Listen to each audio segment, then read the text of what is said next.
This is Kherson in southern Ukraine. It's a city that some people here have described as Ukraine's forgotten front line. My name is Jerome Starkey. I'm the defence editor at the Sun newspaper, and this is our weekly roundup of the most important news from the war in Ukraine. Because I'm in Kherson, I thought I would focus on what's happening here. This is a city that was captured by Russian forces in the first phase of the war, and it remained under Russian occupation for about 9 months until those Russian forces were forced to retreat last November. Ukrainian troops had choked their supply lines, and this, the only city, the only regional capital that Russia had captured, indeed the only territory on the right bank of the Dnieper River, was ceded as Russian forces retreated. Unusually, the city was spared most of the destruction that other places, other epicenters of the fighting have suffered, and that's because both when it was captured in the very beginning and then when it was retaken by Ukraine's armed forces last November, it was spared the street-to-street fighting and artillery bombardments that other places, notably Mariupol and Bakhmut, Severodonetsk and Lysychansk, have all endured. But that is now changing. Since Russian forces have retreated to the left bank of the river, they've increased their artillery attacks, their drone attacks and their mortar attacks on this city, and people pay a price here with their lives and their limbs. Indeed, the building behind me has had many of its windows blown out as a consequence of that shelling. This square, when I was last here in November, was packed with people, but now large parts of the city feel eerily empty. Only this week, in this last week, there's been one mortar bomb has hit a hospital, and it killed a doctor on his first day of work, seriously wounded a young female nurse who was standing next to him, and left 4 other medics needing hospital attention. We've also been to St. Catherine's Cathedral, which in the last few days was struck by an incendiary device while the city was being shelled.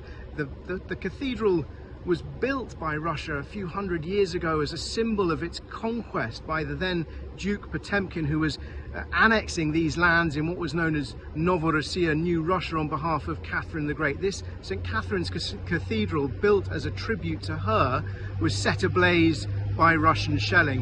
When the firemen came to extinguish that blaze, they were hit by a secondary strike, a double tap. At least 4 firemen were injured, and we also know in that same bombardment at least 3 civilians were injured when a bus they were on board moving through the city was hit by Russian shelling. So here in Kherson, there is a feeling that every day, it's a large provincial capital, many people have fled, but there's a sense here that people are suffering daily bombardments, perhaps going unnoticed. While people in Kherson may describe this as the forgotten front, there has been significant developments in southern Ukraine, particularly on the island of Zaporizhzhia, which is a peninsula, a spit of land on the southern edge of the province, which overlooks the occupied Crimean Peninsula. Now, Ukrainian officials said that they detected a group of Russian forces practicing training on this peninsula, and they struck them with long-range HIMARS missiles, which have a range of about 70 miles. They haven't been specific. They say a number of Russian units, a number of Russian vehicles and infantry were killed in those attacks. But the main focus of Ukraine's war effort remains in the south-central Zaporizhzhia front and further east around Bakhmut. There in Bakhmut, we know that Ukrainian forces have been making advances in the direction of Kivka, which is a settlement to the south of Bakhmut, which they say is strategically important to take before they can try and retake Bakhmut itself. In the Zaporizhzhia Oblast as well, Ukrainian forces have been trying to cement the gains which we reported on last week, but the impression we get from Ukrainian forces is that they haven't yet made the all-important strategic breakthrough in the Russian front lines, which will allow them to try and exploit and make significant advances. One of the questions we had, and thank you for your questions, was about how serious is the Russian assault in Kupiansk, in the northeastern front.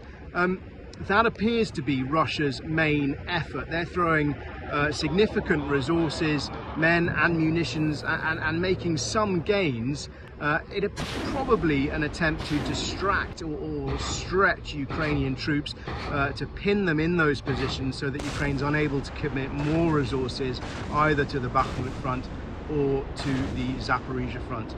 The other question we've had is, when will we see the UK Challenger tanks engaged in battle in Ukraine? Now, of course, the UK was the first Western nation to promise Ukraine Western battle tanks.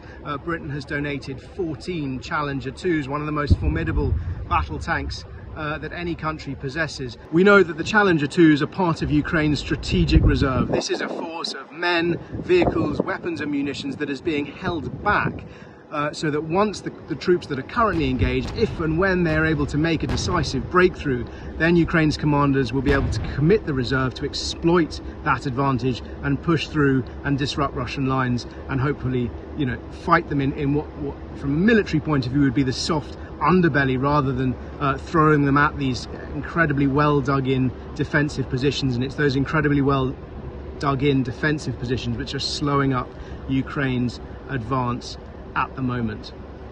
Of course, all of this comes against a backdrop of increasing repression in Russia. We know Ukraine has kept up its drone attacks, most recently Russian officials saying that they shot down 7 Ukrainian drones. Today we're expecting to see Vladimir Putin's leading opposition figure, his political nemesis Navalny, sentenced in a Moscow court. He's facing up to 20 more years in prison, and ostensibly for daring to stand up to Russian dictator Vladimir Putin and challenge his authoritarian and indeed corrupt rule. That's all from me today.